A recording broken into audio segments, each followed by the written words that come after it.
Sebelum masuk ke kasus hari ini, aku mau ucapkan selamat Hari Raya Idul Fitri, mohon maaf lahir dan batin. Terus kayak yang gue bilang di video terakhir kemarin, kalau aku lagi suka banget bikin gelang manik-manik, aku pengen jualan gelang manik-manik juga.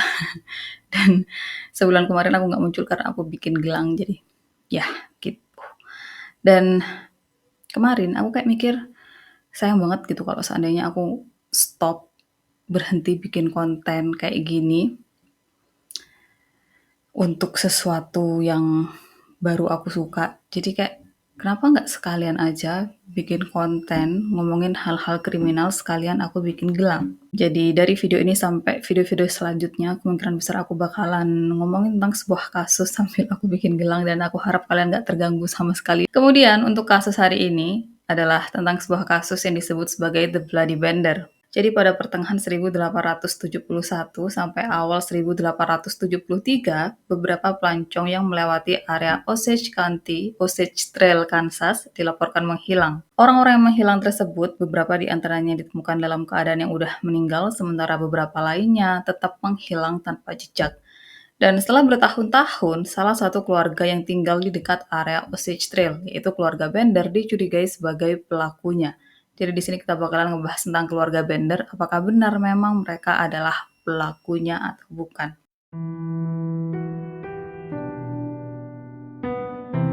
Setelah berakhirnya Perang Saudara di Kansas, pemerintah menerapkan Undang-Undang Homestead yang memungkinkan sebuah keluarga untuk memiliki 160 hektar tanah kosong secara cuma-cuma dengan beberapa syarat. Syarat yang pertama, mereka perlu melakukan pembangunan di tanah yang mereka klaim, entah mereka mendirikan pertanian, perkebunan, peternakan, atau hal-hal lainnya yang hal tersebut dimaksudkan untuk memajukan wilayah yang mereka tinggali. Syarat yang kedua, kalau seandainya mereka mampu untuk memenuhi syarat pertama selama 5 tahun, di tahun kelima mereka bisa memiliki tanah tersebut secara cuma-cuma. Mereka hanya diharuskan untuk membayar biaya pengarsipan yang jumlahnya sangat sedikit kalau dibandingkan kepemilikan 160 hektar tanah. Dan kalau seandainya waktu selama 5 tahun dianggap terlalu lama untuk bisa memiliki tanah tersebut, mereka bisa melakukan pembelian atas tanah tersebut dengan harga belinya cuma $1 per 25 meter. Jadi, itu harga yang sangat-sangat murah untuk bisa memiliki tanah seluas itu. Kalau dilihat dan didengarkan sekilas, apa yang pemerintah Kansas lakukan pada saat itu terdengar sangat baik. Mereka kayak mengizinkan siapapun yang mungkin terlahir dalam keluarga kurang beruntung akhirnya bisa mendapat kesempatan untuk bisa memiliki lahan seluas 160 hektar untuk orang-orang yang mungkin sebelumnya mereka nggak memiliki tempat tinggal, akhirnya bisa memiliki tempat tinggal mereka sendiri, membangun kehidupan baru di sana. Dan untuk pemerintah Kansas juga hal itu bertujuan untuk memajukan wilayah mereka. Kalau dilihat dari sekilas, semua hal kayaknya tuh baik-baik aja. Nggak ada sama sekali masalah dari undang-undang tersebut. Tapi hal yang sebenarnya terjadi, alasan pemerintah Kansas melakukan hal tersebut karena mereka ingin mengusir penduduk asli Kansas, penduduk asli Amerika. Suku-suku yang mendiami wilayah tersebut selama beratus-ratus tahun lalu dari nenek moyang mereka, setelah undang-undang ini mereka semua harus dipaksa untuk keluar dari wilayah mereka sendiri, dari tanah leluhur mereka. Pemerintah Amerika bahkan diketahui dengan sengaja memindahkan suku-suku yang ada di sana ke daerah lain yang sangat jauh. Jadi, apa yang terjadi pada saat itu, nggak bisa dikatakan benar-benar baik. Untuk beberapa orang hal itu bisa dikatakan baik, tapi untuk beberapa orang lainnya, hal tersebut sangat-sangat merugikan. Pada tahun 1870, 5 keluarga datang dan mulai tinggal di Labette County, Osage, Kansas. Salah satu dari 5 keluarga tersebut adalah keluarga Bender. Keluarga Bender terdiri dari 4 orang, yaitu pasangan suami istri Sean dan Elvira, kemudian 2 anak mereka yaitu John Junior dan Kathy Benders. Untuk anggota keluarga Bender yang pertama, yaitu John Bender Senior atau yang biasa dipanggil Pa Bender, diperkirakan dia berusia 60 tahunan. Pa Bender digambarkan memiliki tubuh besar seperti beruang, memiliki suara besar yang sangat parau sampai omongannya sulit dimengerti, dan menurut orang-orang yang pernah berkomunikasi dengan Pa Bender, kalau dari logat bicaranya, kemungkinan dia berasal dari Jerman. Pa Bender dikenal sebagai sosok yang kurang ramah, kasar, nggak sopan, pemarah, suka melakukan tindakan tidak senonoh, dan bahkan beberapa menyebut Pa Bender sebagai orang yang mencicikkan. Pa Bender juga diketahui kurang bisa berbahasa Inggris, dan karena hal-hal yang udah aku sebutkan, dia sangat jarang berkomunikasi dengan warga sekitar. Anggota keluarga Bender yang kedua adalah Elvira Bender, atau yang biasa dipanggil Ma Bender. dan diperkirakan dia berusia 55 tahun. Sama seperti Pak Bender, Elvira juga digambarkan memiliki tubuh besar dan memiliki sifat kurang menyenangkan. Warga lokal bahkan menyebut dia sebagai Sea Devil karena dia sangat tidak ramah dan wajahnya selalu cemberut. Karena aksen bicaranya, beberapa percaya kalau Elvira berasal dari Jerman atau Belanda. Sama seperti Pak Bender, Elvira juga nggak fasih berbahasa Inggris, jadi dia kurang berkomunikasi dengan warga sekitar. Anggota keluarga Bender selanjutnya yaitu John Bender Jr. John Bender Jr. diperkirakan berusia antara pertengahan sampai akhir 20-an, dan dia digambarkan sebagai sosok yang tampan dengan rambut pirang kemerahan. John Jr. juga memiliki aksen Jerman, tapi dibanding orang tuanya, dia lebih fasih berbahasa Inggris. Meskipun begitu, orang-orang agak menghindari John Jr. karena dia cukup aneh. Jadi waktu lagi ngobrol, John Jr. tiba-tiba bakalan diem, terus tiba-tiba bakalan ketawa-ketawa sendiri. Karena hal ini, orang-orang menduga kalau dia mengalami masalah mental, entah dia stres karena pendidikan atau mungkin dia memiliki kehidupan berat yang nggak diketahui siapapun. Kemudian untuk seterusnya, aku bakalan panggil John Junior sebagai John aja, sementara John Senior aku bakalan panggil sebagai Pak Bender. Anggota keluarga Bender yang terakhir adalah Katie Bender atau yang biasa dipanggil Kate.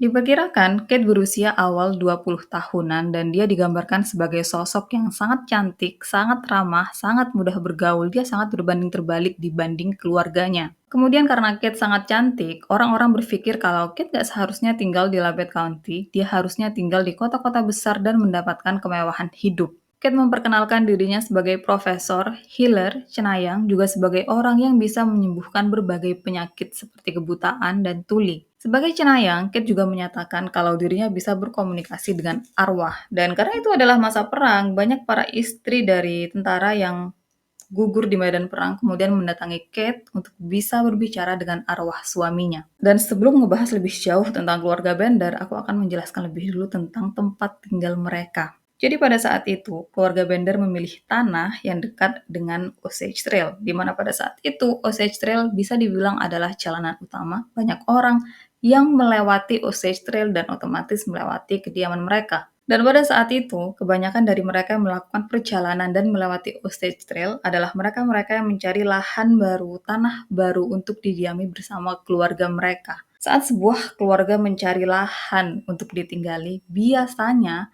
cuma anggota keluarga yang berjenis kelamin laki-laki yang bakalan pergi untuk mencari tanah. Dan setelah mereka mendapatkan tanah yang mereka inginkan, mereka akan langsung mendirikan rumah, akan mendirikan peternakan dan semacamnya. Dan setelah semuanya siap, semuanya cuma tinggal untuk ditempati dan ditinggali, barulah mereka mengabarkan atau menginformasikan hal ini ke anggota keluarga mereka yang berjenis kelamin perempuan. Keluarga Bender, mereka juga melakukan hal ini. Jadi yang pertama kali pergi untuk mencari dan akhirnya mendapatkan lahan adalah Pak Bender dan John.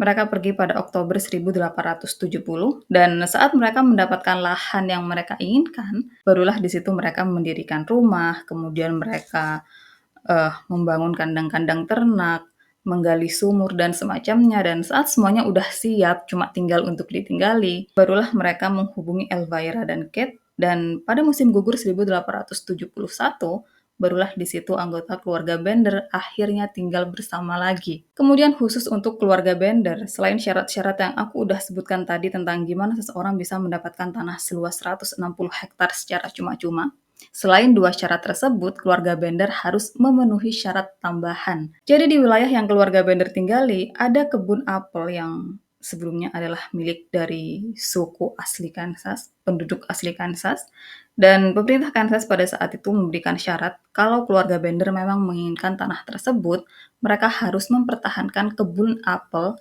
yang ada di tanah tersebut. Pak Bender sama John setuju, jadilah mereka mendiami wilayah tersebut dengan syarat mereka mempertahankan kebun apel. Kemudian, tanah yang Pak Bender dan John pilih kan adalah tanah yang dekat dengan Osage Trail. Dan pada saat itu mereka melihat kesempatan dengan banyaknya orang yang berlalu lalang melewati Osage Trail. Mereka menjadikan rumah mereka sebagai tempat berbisnis. Jadi keluarga Bender menggunakan tirai untuk membagi rumah mereka menjadi dua bagian. Bagian atau ruangan pertama yang ada di depan, mereka manfaatkan sebagai toko serba ada. Kemudian di ruangan tersebut juga ada dapur kecil dan meja kursi yang ditata berdekatan dengan tirai. Meja kursi tersebut dimaksudkan, misal ada seseorang yang mau makan atau minum, mereka bisa makan dan minum dengan santai di sana. Untuk ruangan kedua yang ada di balik tirai, mereka manfaatkan sebagai ruang tidur. Jadi misal kalau ada pelancong yang membutuhkan tempat untuk bermalam, si pelancong bisa menginap di tempat mereka dan tidur di ruangan tersebut. Selain bisnis tersebut, Kate yang memperkenalkan dirinya sebagai healer, cenayang, dan lain-lain, dia juga kemudian membuat papan nama di depan rumahnya untuk memperkenalkan dirinya dan apa-apa aja yang bisa dirinya lakukan. Kate juga kemudian membuat brosur yang dibagikan ke banyak orang. Dan pada saat itu, Kate kan dikenal sebagai sosok yang sangat cantik, makanya nggak heran kalau banyak laki-laki terutama yang tinggal di daerah tersebut yang kemudian tertarik dan suka sama Kate. Nah, para lelaki ini, mereka kemudian selalu ikutin Kate kemanapun, turutin semua mau Kate, termasuk permintaan Kate untuk menyebarkan brosur mengenai penginapan dan kemampuan cenayangnya. Jadi untuk urusan bisnis, bisa dibilang kalau keluarga Bender sangat pandai untuk memanfaatkan keadaan. Kemudian, John dan Kate, mereka berdua selalu menghadiri Sunday School. Dan selama Sunday School tersebut, Kate biasanya bakalan kasih ceramah-ceramah. Setelah beberapa waktu Kate selalu memberikan ceramah, orang-orang mulai sadar kalau ceramah-ceramah Kate nih cukup aneh dan menyimpang. Jadi dalam ceramahnya, Kate menyatakan kalau nggak apa-apa untuk melakukan incest dan nggak apa-apa untuk menghabisi nyawa seseorang karena itu adalah tindakan yang mulia. Setelahnya, orang-orang melihat kalau kedekatan antara Kate sama John tuh nggak normal sama sekali. Mereka kayak sama sekali nggak menunjukkan kalau mereka adalah kakak adik, mereka justru menunjukkan kalau mereka adalah suami istri. Dan orang-orang juga kemudian ngerasa kalau ini kan banyak orang yang suka sama Kate, tapi kenapa Kate sama sekali nggak merespon satupun dari orang-orang tersebut? Kenapa dia justru lebih tertarik untuk deket sama kakaknya sendiri? Karena hal-hal tersebut juga karena ceramah Kate tentang incest yang sangat diperbolehkan, orang-orang percaya kalau Kate dan John udah melakukan hubungan terlarang antara kakak adik dan setelahnya orang-orang melihat kalau Kate sama anehnya kayak keluarganya yang lain.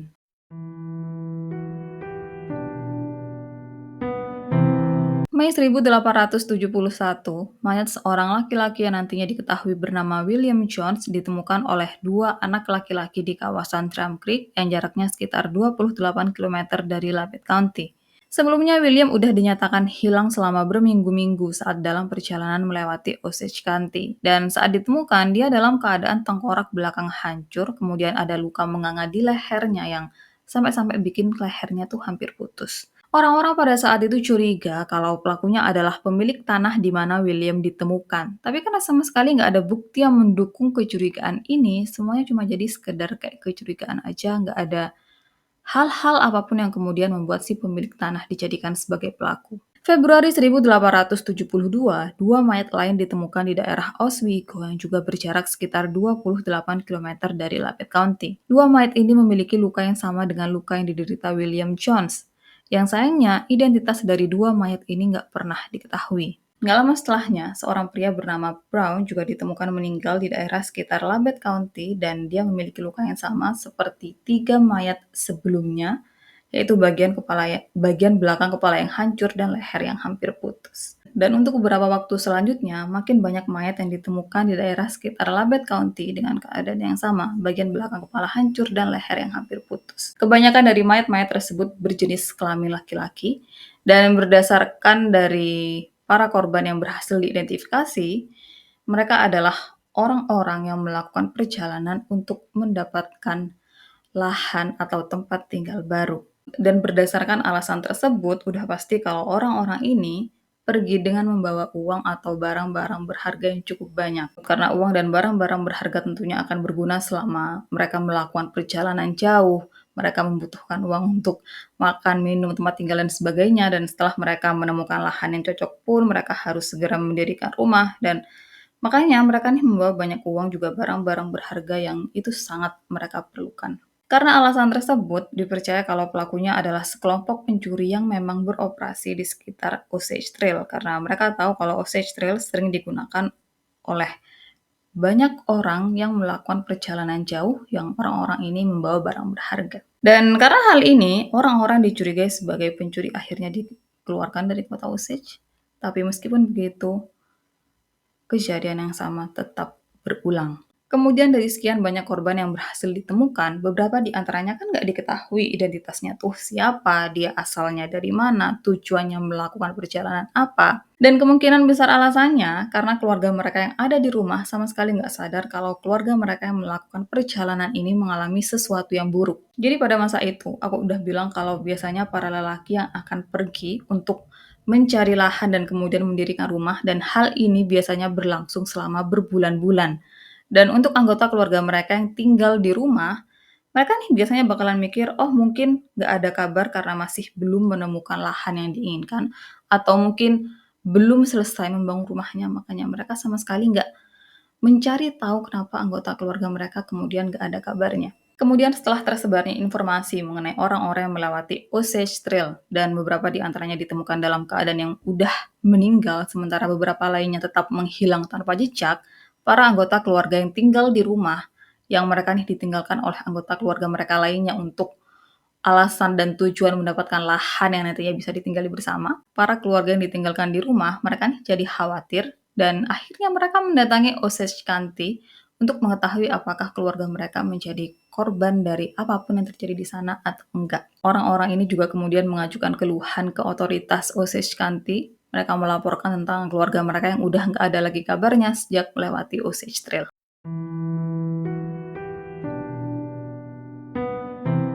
3 Maret 1873, seorang pria bernama Dr. William Henry York meninggalkan kediamannya di Independence, Kansas menuju Fort Scott, Kansas untuk mengunjungi orang tuanya. Selama perjalanan, Dr. York memutuskan untuk berhenti di rumah teman-temannya yang ada di Oswego. Dan selama waktu ini, dia mendengar tentang banyaknya pelancong yang hilang saat melewati Osage Trail. Dia juga diinformasikan tentang ciri-ciri dari para korban saat ditemukan, juga tentang penemuan kereta kuda yang dipercaya adalah milik para korban. Jadi sejak menghilang dan meninggalnya para pelancong yang melewati Osage Trail, penduduk sekitar bukan cuma menemukan beberapa korban yang kemudian dinyatakan meninggal, tapi penduduk sekitar juga menemukan kereta kuda kosong yang dipercaya kalau itu adalah kereta kuda milik para korban. Selanjutnya Dr. York diinformasikan mengenai kereta kuda yang baru-baru ini ditemukan. Dan meskipun nggak ada mayat siapapun yang ditemukan di sekitar Osage Trail, tapi dipercaya kalau kereta kuda tersebut adalah milik dari salah satu korban.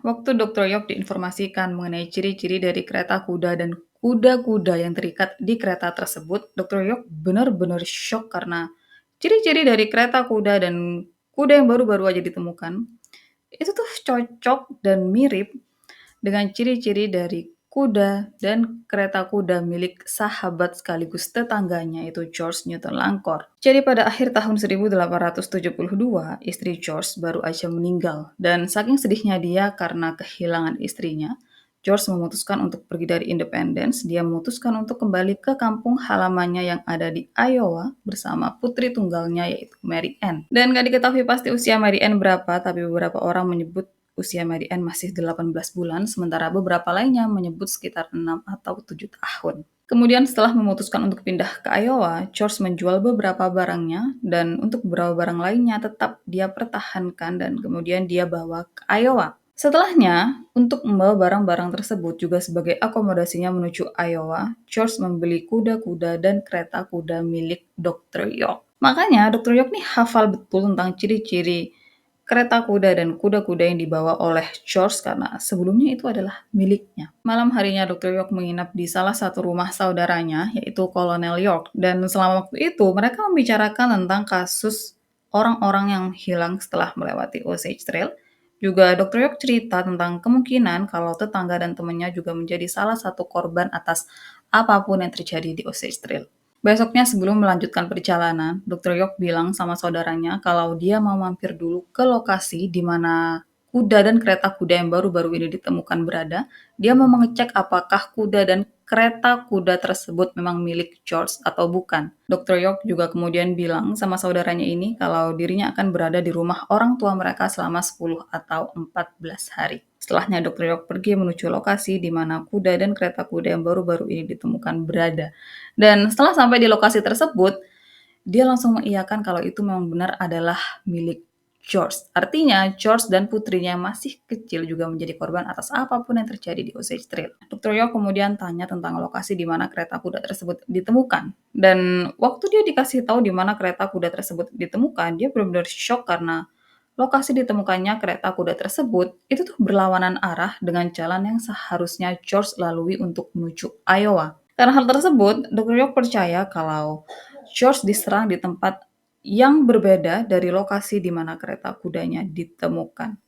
Selanjutnya, Dr. York menyatakan sama warga sekitar kalau dirinya akan membantu proses penyelidikan, dirinya pasti akan membantu mereka untuk menemukan siapapun yang udah melakukan hal-hal yang nggak seharusnya ke para pelancong yang melewati Osage Trail. Tapi, dirinya akan memberikan bantuan nanti sepulang dari dirinya mengunjungi orang tuanya. 4 Maret, Dr. York sampai di kediaman orang tuanya, dan selama ada di rumah orang tuanya, dia sama sekali nggak bisa berhenti berpikir tentang nasib dari para korban yang melewati Osage Trail. Dia pengen segera menyelesaikan kasus itu. Jadi dia yang awalnya pengen ada di rumah orang tuanya selama 10 atau 14 hari, dia yang seharusnya pulang sekitar tanggal 18 Maret, dia justru memajukan waktu kepulangannya. Dia pulang pada 10 Maret. Dan setelah 10 Maret, nggak ada lagi siapapun yang mendengar kabar tentang Dr. York. Untuk keluarga dan teman-teman Dr. York pada tanggal 10 sampai 18 Maret, sama sekali nggak ada dari mereka yang mengkhawatirkan keadaan Dr. York karena mereka pikir ya selama waktu itu dirinya masih ada di rumah orang tuanya. Dan saat tanggal 18 Maret udah terlewati, istri Dr. York, yaitu Mary, dia sama sekali nggak berpikir sesuatu yang buruk udah terjadi sama suaminya. Dia pikir suaminya mungkin dia pengen lebih lama ada di rumah orang tuanya atau mungkin saat dalam perjalanan pulang, ada sesuatu yang mengharuskan Dr. York menunda waktu kepulangannya, entah kudanya bermasalah, atau entah dia kena cuaca buruk, makanya dia kemudian menunda waktu kepulangannya. Intinya pada saat itu Mary sama sekali nggak berpikir ada sesuatu yang buruk udah terjadi sama suaminya. Sampai akhirnya pada tanggal 20-an awal, seorang pria mendatangi kediaman Dr. York. Dan Mary kemudian bilang sama pria ini kalau suaminya masih ada di rumah orang tuanya, suaminya belum pulang.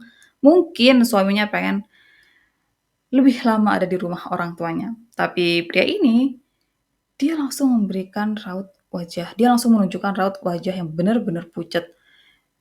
Dia benar-benar kayak shock dengan jawaban Mary dan dia kemudian menceritakan tentang apa yang terjadi sama orang-orang yang melewati Osage Trail. Dia langsung cerita kalau Dr. York saat dalam perjalanan menuju rumah orang tuanya, dia tahu tentang apa yang terjadi di Osage Trail dan Dr. York janji kalau setelah pulang dari kediaman orang tuanya, dia pasti akan membantu proses penyelidikan atas menghilang dan meninggalnya orang-orang yang melewati Osage Trail. Dr. York bahkan janji sama orang ini kalau pas pulang dari rumah orang tuanya nanti, dirinya bakalan mampir lagi untuk melanjutkan proses penyelidikan atau kalaupun dirinya nggak mampir, dirinya bakalan kirim surat setelah sampai rumah. Dan karena Dr. York nggak terlihat kembali dari kediaman orang tuanya, nggak mampir lagi ke tempatnya, dan nggak kirim surat, makanya pria ini mengunjungi kediaman Dr. York.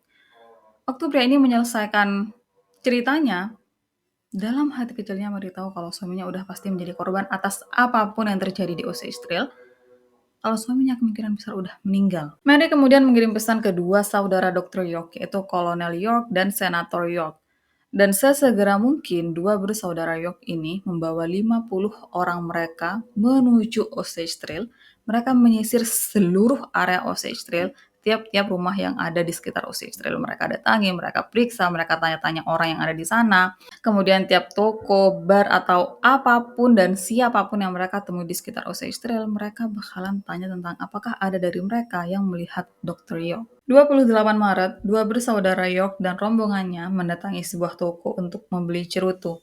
Dan selama waktu itu, mereka menceritakan tentang maksud dan tujuan mereka melewati Osage Trail.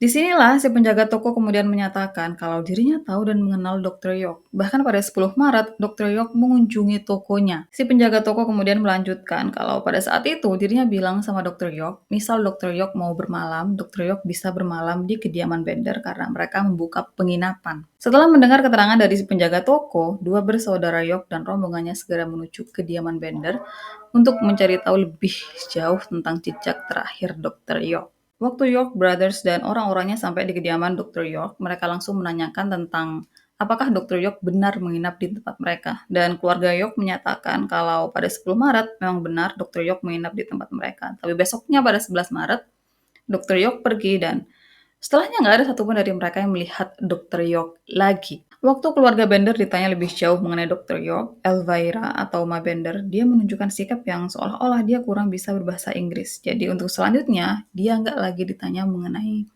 apapun yang terjadi sama Dr. York selama ada di sana. Dan selama waktu itu, keluarga Bender menunjukkan sikap yang cukup aneh, sesuatu yang kemudian membuat orang-orang yang ada di sana cukup percaya kalau mereka pasti tahu sesuatu, mereka pasti menyembunyikan sesuatu, bahkan mungkin mereka adalah pelaku atas apapun yang terjadi di Osage Trail. Sadar kalau keluarganya dicurigai, John kemudian maju dan dia bilang kalau kemungkinan besar pelakunya adalah penduduk asli Kansas karena beberapa waktu sebelumnya dirinya diserang oleh penduduk lokal. Omongan John tentu aja nggak langsung dipercaya oleh mereka yang ada di sana, apalagi sikap keluarga Bender cukup mencurigakan pada saat itu. Jadi untuk selanjutnya, York Brothers dan orang-orangnya minta sama John untuk dikasih tunjuk lokasi kamu diserang tuh di mana. John kemudian mengajak mereka semua menuju lokasi di mana dirinya diserang dan bahkan dia juga menunjukkan kayak memperagakan gimana waktu dirinya diserang pada saat itu dan makin John menunjukkan semua itu, makin dia banyak omong tentang apa yang terjadi pada saat dirinya diserang. Semuanya tuh makin aneh, makin mencurigakan untuk mereka semua. Bahkan salah satu orang dari Kolonel York hampir ngebunuh John karena dia yakin kalau John adalah pelaku atas apapun yang terjadi sama orang-orang menghilang dan meninggal di Osage Trail. Tapi karena pada saat itu Kolonel York sama sekali nggak memiliki bukti apapun yang bisa menunjukkan kalau keluarga Bender adalah pelakunya, dia kemudian menghalangi orangnya untuk melakukan sesuatu yang buruk ke John. Dan karena alasan mereka nggak memiliki apapun untuk menjadikan keluarga Bender sebagai pelaku, mereka akhirnya dengan terpaksa meninggalkan kediaman Bender meskipun mereka cukup yakin kalau keluarga Bender adalah pelakunya. Beberapa hari setelahnya, York Brothers mendapat informasi kalau Elvira pernah melakukan pengancaman menggunakan pisau ke seorang wanita. Karena informasi ini, York Brothers dan orang-orangnya akhirnya kembali ke kediaman Bender dan mereka menanyakan tentang apa yang terjadi, kenapa Elvira sampai mengancam seseorang menggunakan pisau. Mengenai hal tersebut, Elvira langsung menjelaskan semuanya dengan sangat rinci dan jelas menggunakan bahasa Inggris. Padahal sebelumnya dia menyatakan kalau dirinya nih nggak ngerti bahasa Inggris. Karena hal itu semuanya tentu aja makin mencurigakan untuk keluarga Bender. Kayak, kenapa Elvira harus bohong kayak seolah-olah dia nggak bisa bahasa Inggris padahal dia bisa. Sadar keluarganya makin dicurigai, Kate akhirnya maju dan dia menyatakan kalau dirinya adalah seorang cenayang, dirinya bisa berkomunikasi dengan arwah, dan dengan kemungkinan yang pada saat itu menyatakan kalau Dr. York udah meninggal, jadi kemungkinan besar Kate bisa berkomunikasi dengan arwah Dr. York. Tapi pada hari itu Kate menyatakan kalau dirinya entah kenapa nggak bisa berkomunikasi dengan arwah. Jadi Kate meminta mereka semua untuk kembali besok. Yang kemungkinan besar besok dirinya bisa berkomunikasi dengan arwah Dr. York. Besoknya dua bersaudara York dan orang-orangnya balik ke kediaman Bender. Dan di sini Kate menyatakan kalau pelaku atas menghilang dan meninggalnya orang-orang yang melewati Osage Trail adalah tetangganya, yaitu keluarga Roger. Tapi di situ tentu aja Kolonel York nggak bisa percaya sama semua omongannya Kate karena apa jaminannya kalau Kate emang benar-benar berkomunikasi dengan arwah saudaranya? Apa jaminannya kalau keluarga Roger emang adalah pelakunya? Nggak ada bukti yang bisa Kate tunjukkan pada saat itu, jadi mereka nggak bisa menangkap atau menginvestigasi keluarga Roger.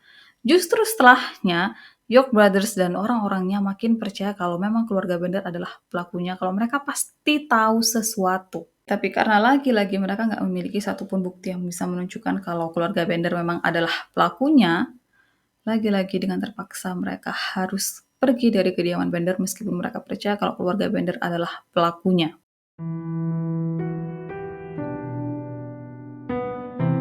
8 April, masyarakat Osage County mengadakan pertemuan untuk membicarakan mengenai pelancong yang hilang dan bahkan meninggal saat melewati wilayah mereka. Dalam pertemuan itu hadir Kolonel York, John, dan Pak Bender. Hasil dari pertemuan itu, warga memutuskan untuk menyisir dan memeriksa seluruh rumah yang ada di Big Hill Creek sampai Drum Creek, lokasi di mana para korban ditemukan meninggal. Dan semua rumah di area tersebut bakalan diperiksa satu persatu dengan teliti, tapi sebelum melakukan itu, mereka tentu aja membutuhkan surat perintah dan izin untuk bisa melakukan hal tersebut. 1 Mei, tetangga keluarga Bender yaitu Billy Toll melewati properti keluarga Bender dan melihat kalau hewan ternak keluarga Bender nggak terawat, mereka dibiarkan berkeliaran bebas begitu aja dan semua ternak keluarga Bender terlihat sangat kelaparan. Billy kemudian mendekat ke kediaman Bender untuk sekedar mengecek keadaan mereka di dalam rumah, sekaligus tanya kenapa hewan-hewan mereka nggak terurus. Waktu Billy panggil-panggil nama keluarga Bender, sama sekali nggak ada jawaban dari dalam. Dan saat dia ngintip lewat jendela di kediaman Bender, nggak ada siapapun di dalam sana.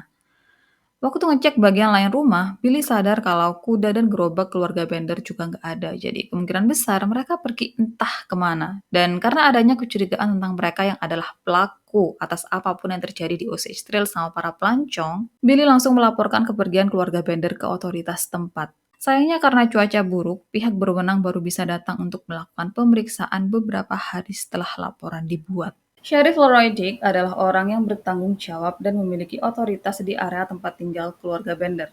Di hari yang udah ditentukan, bersama ratusan orang termasuk Kolonel York, mereka semua pergi mengunjungi kediaman Bender untuk memeriksa dan memastikan apakah keluarga Bender memang benar-benar pergi atau enggak. Saat mereka semua sampai ke kediaman Bender, awalnya mereka ketuk-ketuk pintu rumah keluarga Bender. Tapi karena nggak ada jawaban, mereka akhirnya masuk begitu aja. Dan saat masuk, mereka semua bisa ngeliat kalau semua hal yang ada di dalam kediaman Bender penuh debu, yang artinya keluarga Bender udah meninggalkan kediaman mereka cukup lama. Pemeriksaan lain di dalam rumah, jadi baju dan barang-barang berharga milik keluarga Bender udah nggak ada, dan hal ini memastikan kalau keluarga Bender pergi tanpa niatan untuk kembali lagi.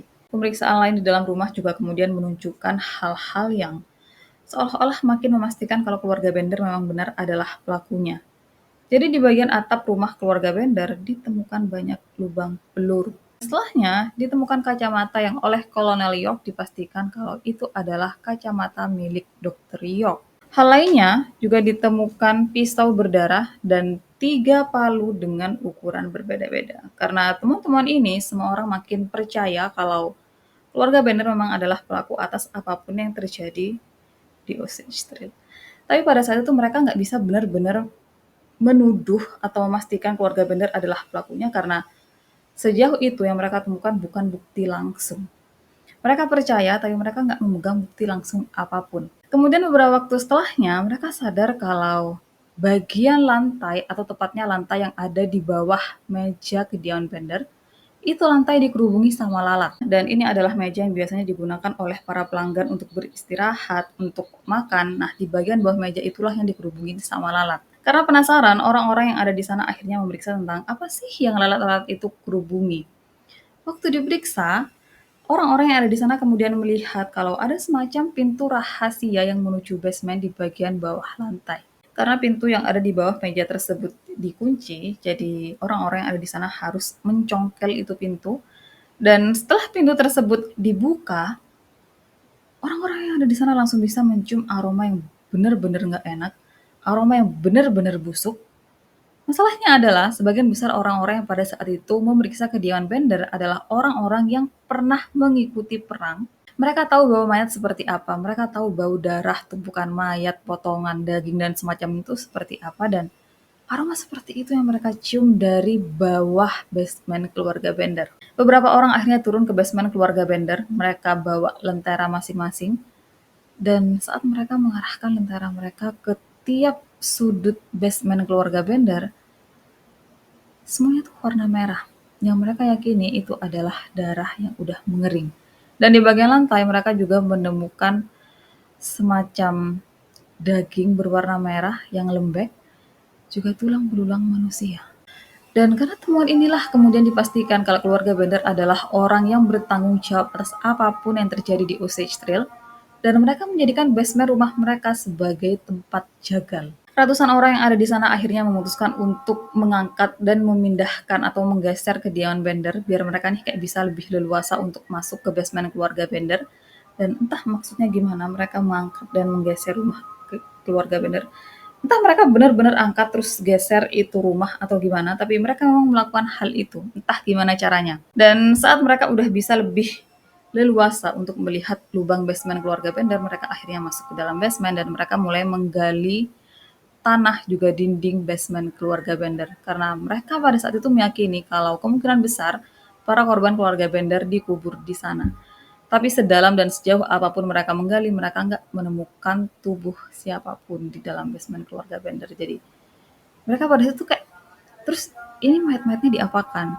Terus korban keluarga Bender tuh diapakan? Dan pada saat itu proses penggalian tuh sampai sore hari yang orang-orang kayak benar-benar udah capek menggali, tapi mereka nggak menemukan apapun. Sampai akhirnya waktu semuanya udah siap-siap mau pulang, salah satu orang, entah gimana, dia nih kayak fokus untuk ngelihat kebun apel keluarga Bender. Pada saat itu kan udah sore, matahari nih cuma sebagian menyinari beberapa bagian kebun apel. Dan saat itulah orang ini ngelihat kalau tanah di kebun apel keluarga Bender permukaannya tuh nggak rata. Ada beberapa gundukan yang cukup aneh di situ.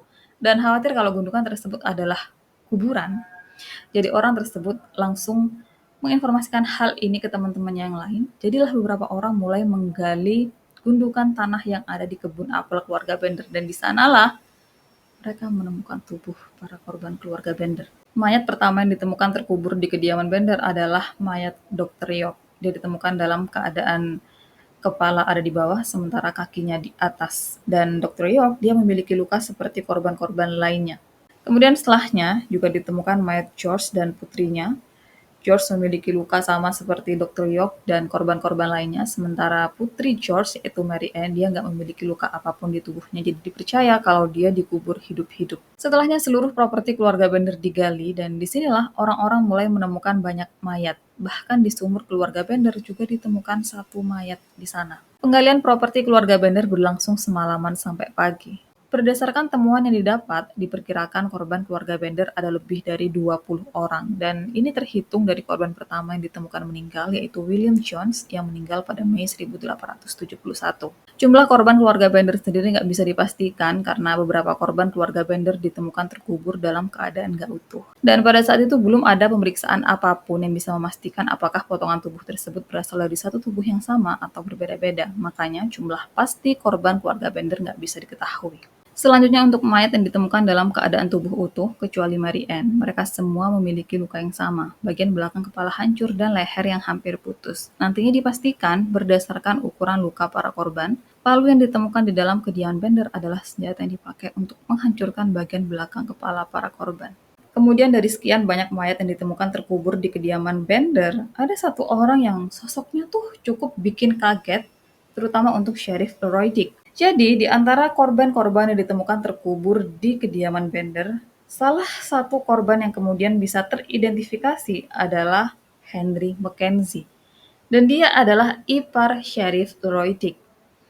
Jadi sekitar pertengahan atau akhir 1872, Henry bilang kalau dirinya nih mau pergi ke rumah kerabatnya yang lain. Dan setelah waktu itu, Sheriff Roy Dick pikir ya, Henry udah sampai di rumah kerabat mereka.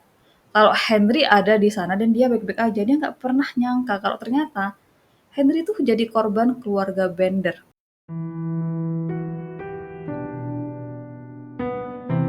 Setelah penemuan mayat di properti keluarga Bender, pencarian untuk keluarga Bender segera dilakukan. Bekas jejak kereta ditemukan di sekitar area properti Bender, dan saat jejak tersebut diikuti, di lokasi sejauh 19 km dari kediaman Bender, orang-orang yang melakukan pencarian menemukan kereta kuda terbengkalai lengkap dengan beberapa kuda yang masih terikat ke kereta. Keadaan kuda-kuda itu cukup menyedihkan karena mereka dalam keadaan terikat, udah ditinggal berhari-hari. Mereka terlihat sangat kelaparan yang bahkan saking laparnya mereka mulai memakan serpihan kayu pada bagian kereta. Saat pemeriksaan dilakukan, kereta kuda tersebut memiliki banyak lubang peluru dan orang-orang yang mencari keluarga Bender percaya kalau itu adalah kereta kuda milik keluarga Bender. Karena nggak ada hal apapun lagi yang bisa diperiksa dari kereta kuda tersebut, orang-orang mulai mendatangi pemukiman setempat, tanya sama siapapun di sana apakah ada dari mereka yang melihat keluarga Bender. Hasilnya, diketahui kalau 4 orang dengan ciri-ciri mirip keluarga Bender membeli tiket kereta menuju Humboldt, dan kereta kuda yang sebelumnya ditemukan dan dicurigai milik keluarga Bender memang kereta kuda yang membawa keempat orang tersebut.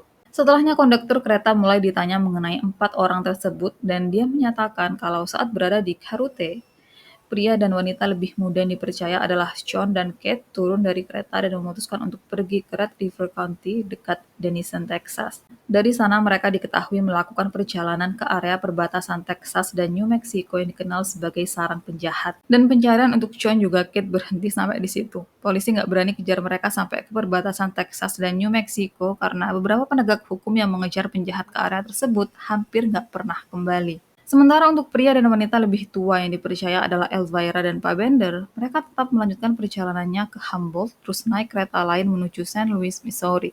Dan dari sini, jejak dari keluarga Bender benar-benar menghilang begitu aja. Nggak pernah ada informasi tambahan apapun lagi. Nggak mau berputus asa, keluarga Dr. York akhirnya menyatakan untuk siapapun yang bisa memberikan informasi terkait keluarga Bender, informasi yang kemudian bisa membuat mereka menangkap keluarga Bender, mereka akan menghadiahi si informan tersebut uang sebesar $1.000. Dan saat aku membuat video ini, $1.000 pada masa itu setara $26.247.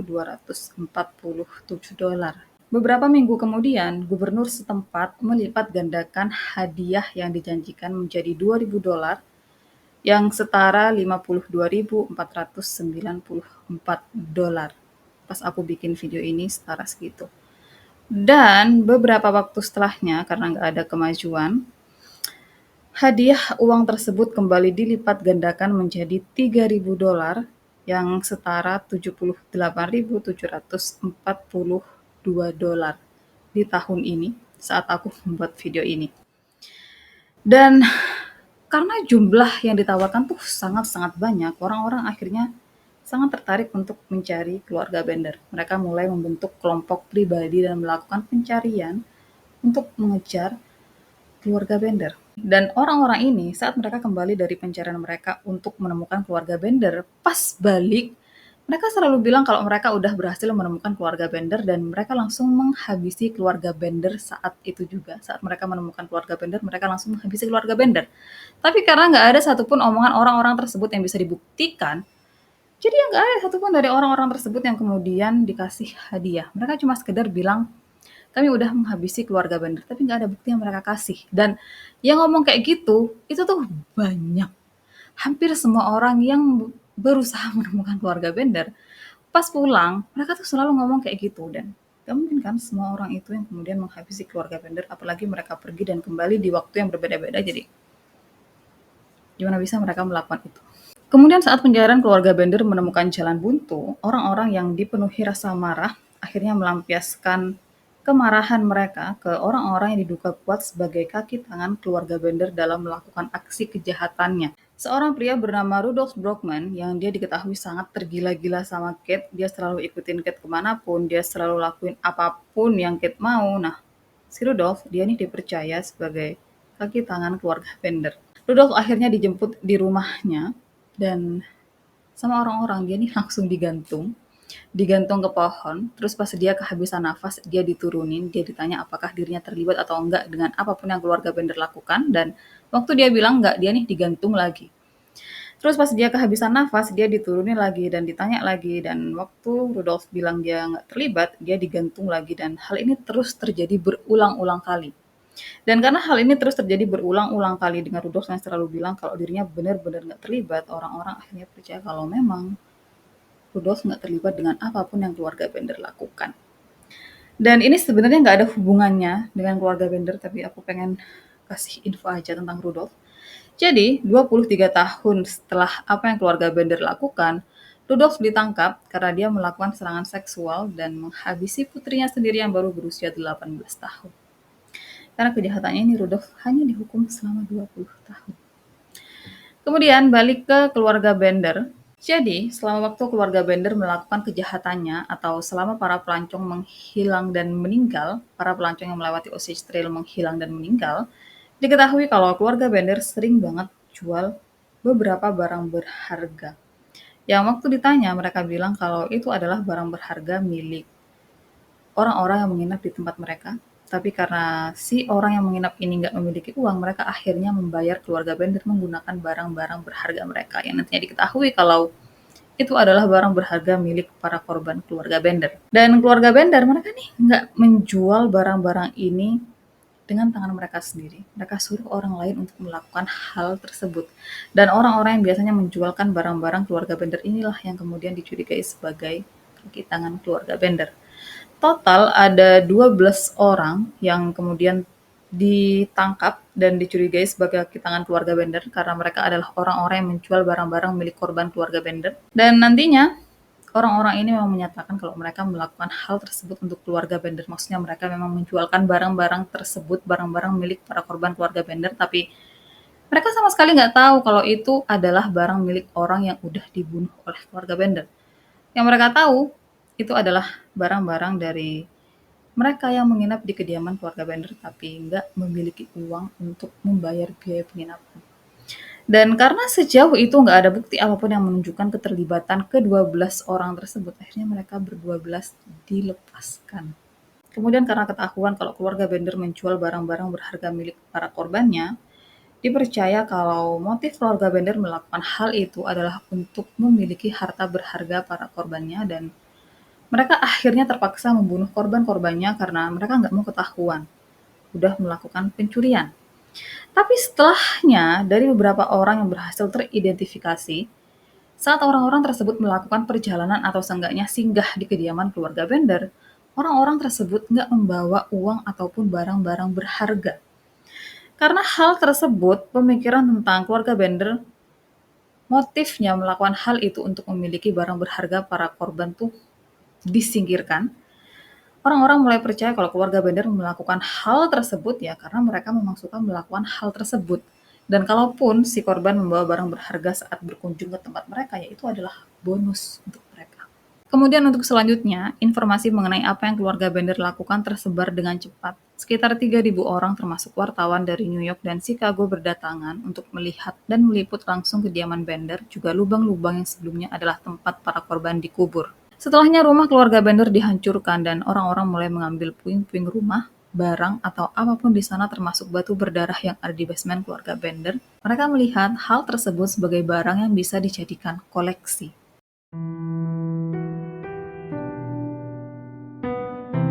Setelah tersebarnya kabar mengenai kejahatan keluarga Bender, beberapa orang maju dan menyatakan kalau diri mereka sempat akan menjadi korban keluarga Bender. Orang yang pertama kali maju adalah seorang wanita yang menyatakan kalau suatu hari dirinya nih datang ke kediaman Bender dengan maksud untuk meminta pengembalian dana karena pengobatan yang Kate lakukan ke dirinya tuh gak berhasil.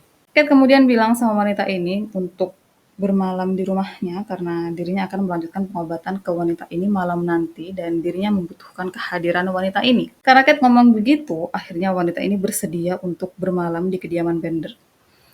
Tapi saat proses pengobatan mulai dilakukan, di situ keluarga Bender mulai bersikap cukup aneh. Jadi awalnya keluarga Bender mulai berbicara dengan bahasa yang sama sekali nggak wanita ini mengerti. Dan nggak lama setelahnya, masing-masing dari keluarga Bender mulai memegang senjata mereka masing-masing. Kayak pisau, pistol, pentungan, palu, dan wanita ini takut dong di situ. Bahkan keluarga Bender juga mulai memindahkan meja yang ada di ruang depan rumah mereka. Dan di situ wanita ini bisa ngelihat kalau ada semacam pintu rahasia di lantai. Makin takut dan ngerasa aneh dengan semua itu, si wanita ini langsung melarikan diri. Dan untungnya dia berhasil. Wanita ini bahkan sempat untuk sembunyi, dan saat dia sembunyi, dia bisa ngelihat kalau John dan Pa Bender memegang senjata sambil mengendarai kuda mereka masing-masing untuk mencari dirinya. Dan saat wanita ini udah merasa aman, dia akhirnya pergi, dia akhirnya pulang ke rumahnya dan nggak pernah balik lagi ke rumah keluarga Bender, juga nggak pernah lagi membahas hal ini, kecuali saat akhirnya siapa keluarga Bender sebenarnya terungkap. Orang kedua yang kemudian maju dan menyatakan kalau dirinya hampir menjadi korban keluarga Bender adalah seorang pria bernama William Pickering. Jadi suatu hari, William datang ke kediaman Bender untuk beristirahat di sana. Dan Kate, dia kemudian memaksa William untuk duduk di kursi yang udah Kate sediakan. Kursi yang bersebelahan dengan tirai penyekat ruangan.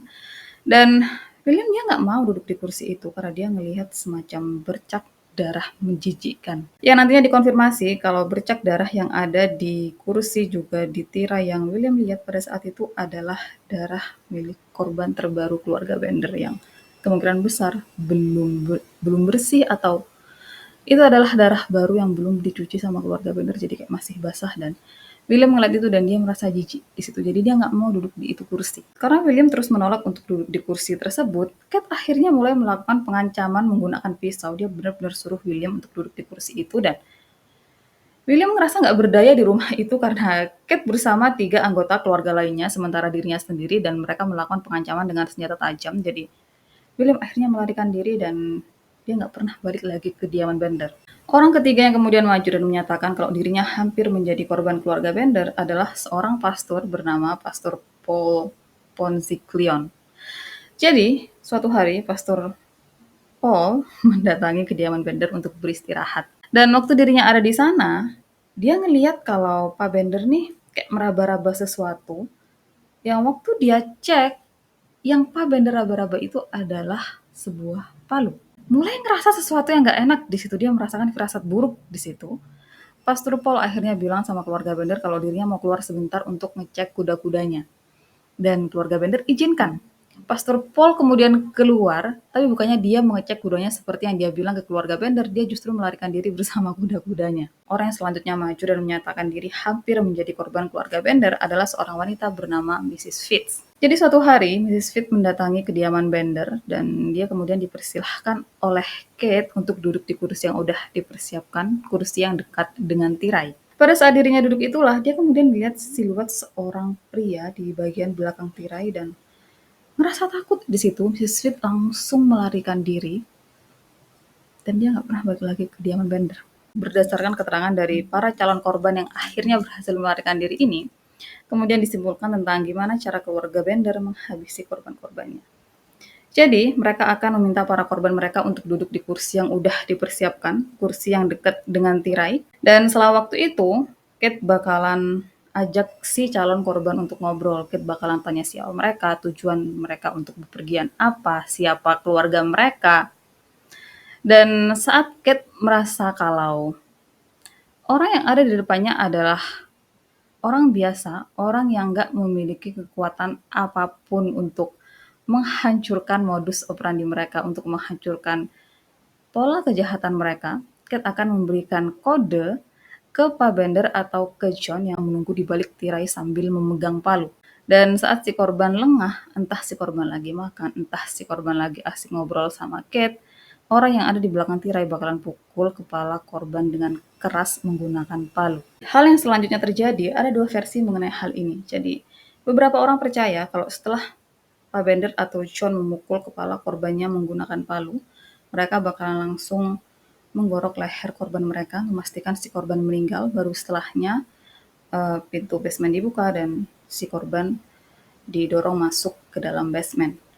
Sementara versi lainnya lebih percaya kalau setelah kepala si korban dipukul menggunakan palu, pintu basement langsung dibuka, si korban didorong ke dalam basement dan barulah di dalam basement leher si korban digorok pakai pisau.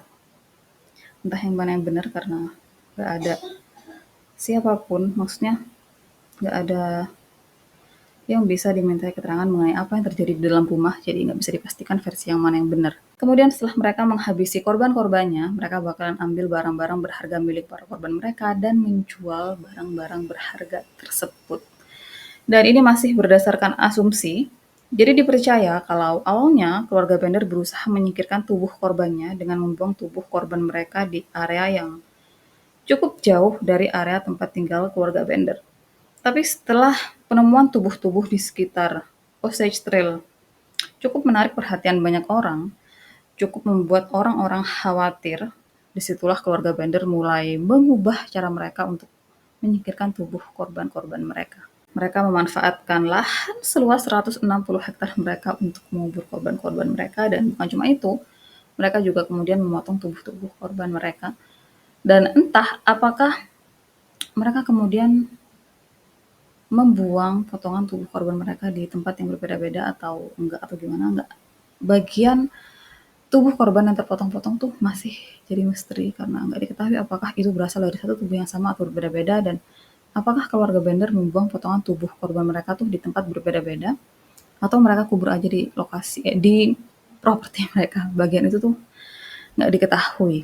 Terus, untuk omonganku sebelumnya yang bilang kalau keluarga Bender selalu memastikan bahwa calon korban mereka bukan siapa-siapa, bukan seseorang yang bisa mengacaukan kejahatan mereka, khusus untuk Dokter York, di situ kan Dokter York adalah seseorang yang sangat mampu dan sangat bisa untuk menghancurkan kejahatan mereka dan terbukti. Kalau bukan karena pencarian Dokter York, nggak mungkin kejahatan keluarga Bender bisa ketahuan sampai sekarang. Untuk hal ini, orang-orang memikirkan tentang kemungkinan kenapa bisa keluarga Bender menghabisi Dokter York. Kemungkinan pertama, mereka udah ketahuan sama Dokter York dan akhirnya mereka dengan terpaksa menghabisi Dokter York. Kemungkinan kedua, Dokter York nggak mau terlalu ngebahas tentang siapa dirinya, jadi keluarga Bender ngerasa kalau Dokter York bukan siapa-siapa.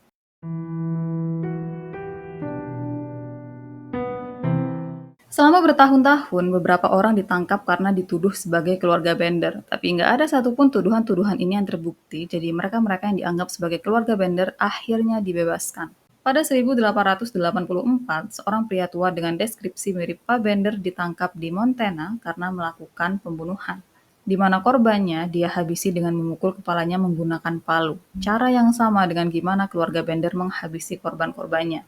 Karena hal inilah dia dipercaya sebagai Pak Bender. Orang-orang yang mengenal Pak Bender akhirnya diminta untuk datang ke Montana untuk memastikan apakah pria ini memang Pak Bender atau bukan. Dan saat orang yang bisa memastikan identitas Pak Bender sedang dalam perjalanan menuju Montana, orang yang dicurigai sebagai Pak Bender selama dia di penjara, dia memotong sendiri kakinya yang pada saat itu diborgol. Dia memotong kakinya sendiri biar bisa melarikan diri. Tapi justru setelahnya, dia meninggal karena kehabisan darah. Dan waktu orang yang bisa mengidentifikasi Pak Bender datang, di situ dia nggak bisa memberikan jawaban tentang apakah pria tersebut memang Pak Bender atau bukan, karena keadaan dari tubuh pria itu udah dalam keadaan yang benar-benar membusuk. Jadi nggak diketahui apakah pria itu memang adalah Pak Bender atau bukan. Kemudian pada tahun 1889, dua orang wanita yang adalah ibu dan anak ditangkap di Michigan atas kasus pencurian. Dan si ibu, dia bernama Almira Monroe, sementara anaknya bernama Sarah Eliza Davis. Selama berminggu-minggu mereka diselidiki dan akhirnya mereka terbukti nggak bersalah, jadi mereka akhirnya dibebaskan. Kemudian putri dari salah satu keluarga Bender, dia nih ngeliat sosok Almira dan Sarah, dan dia melapor kalau Almira dan Sarah sebenarnya adalah Elvira dan Kate Bender. Karena laporan ini, mereka berdua akhirnya kembali ditangkap. Mereka berdua akhirnya dibawa ke Oswego untuk bertemu dengan orang-orang yang pernah berkomunikasi dan mengenal keluarga Bender untuk memastikan apakah mereka berdua memang adalah Elvira dan Kate Bender atau bukan. Dan selama perjalanan ini juga, mereka berdua diinterogasi secara terpisah. Sarah, dari interogasi awal, dia nih udah langsung bilang kalau ibunya bukan Almira, tapi adalah Elvira Bender. Tapi di situ Sarah menyatakan kalau dirinya bukan Kate Bender, dirinya adalah saudara dari Kate. Sementara untuk Almira, awalnya dia menyatakan kalau dirinya bukan Elvira, dirinya nggak ada sama sekali hubungannya sama keluarga Bender. Tapi setelah polisi menginformasikan tentang omongan Kate yang mengaku kalau ibunya adalah Elvira, di situ Almira menyatakan kalau Sarah adalah Kate Bender, tapi dirinya bukan Elvira. Jadi mereka berdua saling menuduh satu sama lain sambil menyatakan kalau diri mereka bukan orang yang dituduhkan tersebut. Kemudian sampainya di Oswego, mereka berdua langsung dipertemukan dengan 16 orang yang mengenal keluarga Bender. Dan dari ke-16 orang tersebut, 7 diantaranya 7 diantaranya menyatakan kalau mereka berdua yang benar adalah Kate dan Ma Bender. Sementara 6 orang lainnya bilang bukan, dan 3 orang sisanya menyatakan mereka nggak bisa memastikan apakah mereka berdua Kate dan Elvira Bender atau bukan. Setelahnya, putri lain Almira yaitu Mary Garday, dia memberikan pernyataan kalau pada tahun 1872 sampai 1874, ibunya ada di penjara karena menghabisi menantu perempuannya, yaitu Emily Mark. Dan kejahatan keluarga Bender kan terjadi dari tahun 1871 sampai 1873, yang selama waktu itu Ma Bender ada di Osage County. Jadi nggak mungkin kalau ibunya yang bernama Almira adalah Elvira Bender karena selama waktu keluarga Bender melakukan kejahatan ibunya ada di penjara. Dan omongan dari Mary ini kemudian dibuktikan dengan catatan yang ada di penjara kalau selama waktu itu Almira memang ada di penjara, bukan ada di Osage County, bukan ada di Oswego, bukan ada di sekitar Osage Trail. Sementara untuk Sarah, pada 1872, dia diketahui menikah dengan seorang pria di Michigan dan dia melanjutkan kehidupannya di sana bersama suaminya. Jadi nggak mungkin kalau Sarah adalah Kate Bender karena selama waktu itu dia ada di Michigan. Hal lain yang makin menguatkan klaim kalau mereka berdua bukan Kate dan Ma Bender, jadi mereka berdua mampu berbicara bahasa Inggris dengan sangat lancar tanpa sedikit pun menunjukkan aksen bahasa asing. Kate dan Ma Bender mereka memiliki aksen bahasa Jerman yang kuat, aksen Jerman yang kuat, dan meskipun Kate sangat lancar berbahasa Inggris, tapi dia juga memiliki aksen, sementara Almira dan Sarah mereka berdua sama sekali nggak memiliki aksen Jerman, jadi nggak mungkin kalau mereka berdua adalah Kate dan Ma Bender. Dan berdasarkan hal-hal tersebut, mereka berdua akhirnya dibebaskan. Selanjutnya pemberitaan mengenai kasus ini kan terus berlangsung bahkan sampai 50 tahun ke depan dan selama waktu itu banyak orang yang dituduh sebagai John, Pa Bender, Elvira, Kate, dan saat orang-orang tersebut dituduh sebagai anggota keluarga Bender, saat dilakukan penyelidikan, nggak ada satupun dari orang-orang yang dituduh tersebut terbukti sebagai anggota keluarga Bender. Jadi untuk selanjutnya, siapapun orang yang dituduh sebagai keluarga Bender, nggak ada satupun dari tuduhan-tuduhan itu yang dianggap serius. Tuduhan atas seseorang yang dianggap sebagai keluarga Bender mulai dianggap sebagai lelucon. Kemudian berdasarkan penyelidikan pribadi beberapa orang pada saat itu mengenai keluarga Bender, muncul beberapa hal yang dianggap sebagai fakta. Yang pertama, dipercaya kalau keluarga Bender bukan keluarga sebenarnya, kecuali Kate dan Elvira. Jadi Kate dan Elvira dipercaya sebagai ibu dan anak kandung. Rumor menyatakan kalau nama asli Elvira adalah Almira Meek dan nama asli Kate adalah Eliza Griffith. Elvira diketahui lahir di Adirondacks dan saat remaja dia menikah dengan George Griffith, di mana setelahnya memiliki 12 orang anak. George Griffith dilaporkan meninggal karena kepalanya dipukul dengan sangat keras menggunakan palu oleh istrinya, yaitu Almira Meek. Dan Almira nggak berhenti di situ karena dia juga kemudian menghabisi 3 anak tertuanya, karena 3 anak tertuanya berniat untuk melaporkan dirinya atas tuduhan menghabisi ayah mereka. Dan setelah menghabisi 3 anaknya, Almira akhirnya melarikan diri bersama putri kelimanya yang kemudian dikenal sebagai Kate. Dan selama perjalanan melarikan diri itulah, entah gimana mereka berdua kemudian ketemu dengan John dan Pa Bender. Entah mereka ketemu sama mereka berdua secara bersamaan atau kayak satu-satu dulu. Tapi intinya mereka berempat akhirnya bertemu. Mereka memulai perjalanan bersama dan kebetulan mereka berempat memiliki kecenderungan yang sama untuk menghabisi nyawa orang lain. Dan saat mereka mengetahui tentang pemerintah Kansas yang memberikan tanah secara cuma-cuma ke satu keluarga, disitulah mereka mulai menciptakan keluarga Bender. Itu yang dipercaya. Kemudian hal kedua yang terungkap setelah dilakukan penyelidikan pribadi adalah Pa Bender nama aslinya adalah John Flickinger. Hal ketiga, John Bender Jr. dipercaya kalau nama aslinya adalah John Cabot. Yang keempat, dipercaya kalau Elvira dan Pa Bender bukan suami sebenarnya, tapi yang suami istri sebenarnya adalah Kate dan John. Yang terakhir, ingat tentang John yang dianggap memiliki masalah mental karena dia yang suka ketawa sendiri, tiba-tiba diam pas lagi ngobrol terus cengengesan sendiri. Dipercaya kalau hal itu sengaja John lakukan untuk mengecoh orang-orang di sekitarnya, untuk mengecoh para tetangga biar nggak melihat dirinya sebagai sebuah ancaman, biar kalau sesuatu terjadi di lingkungan mereka, nggak ada satupun yang curiga sama dirinya karena dirinya memiliki masalah mental. Dan sampai hari ini nggak diketahui siapa keluarga Bender sebenarnya, akhir kisah atau akhir hidup mereka gimana, apakah mereka udah meninggal, apakah mereka benar-benar sebuah keluarga, apakah mereka melanjutkan kejahatan mereka di tempat lain, nggak ada yang benar-benar tahu. Tapi beberapa tahun selanjutnya, ada sebuah kasus yang disebut sebagai The Kelly Family, dan dipercaya kalau The Kelly Family adalah keluarga Bender. Kemudian ini adalah daftar korban dari keluarga Bender, dan ini aku bakalan baca.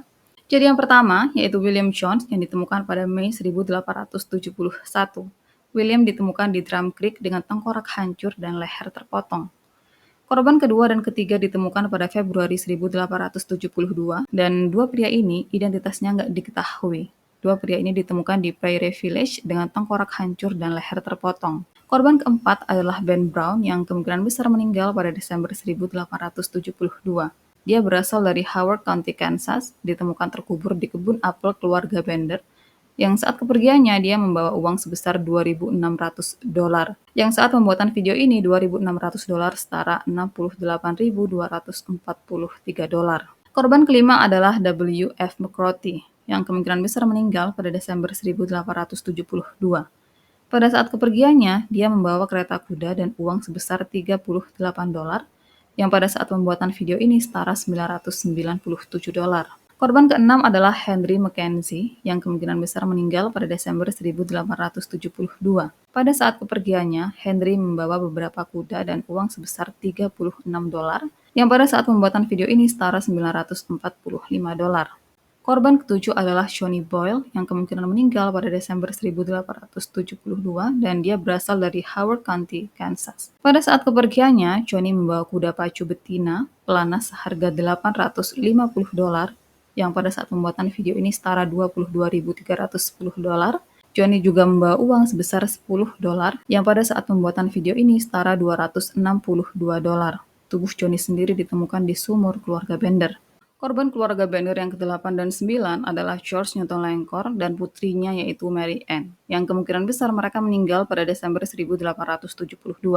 Pada saat kepergiannya, George membawa uang sebesar $1.900 yang pada saat pembuatan video ini setara $49.870. George dan putrinya ditemukan terkubur di kebun apel keluarga Bender. Korban keluarga Bender yang ke-10 adalah Sean Grady yang kemungkinan besar meninggal pada Desember 1872. Sean ditemukan terkubur di kebun apel keluarga Bender. Korban keluarga Bender yang ke-11 adalah Red Smith yang ditemukan terkubur di kebun apel keluarga Bender dan kemungkinan dia meninggal pada Desember 1872. Korban keluarga Bender yang ke-12 adalah Abigail Roberts yang ditemukan terkubur di kebun apel keluarga Bender. Kemungkinan besar dia meninggal pada Desember 1872. Korban keluarga Bender yang ke-13 adalah Dr. William York yang saat kepergiannya membawa uang sebesar $2.000 atau setara $52.494 saat pembuatan video ini.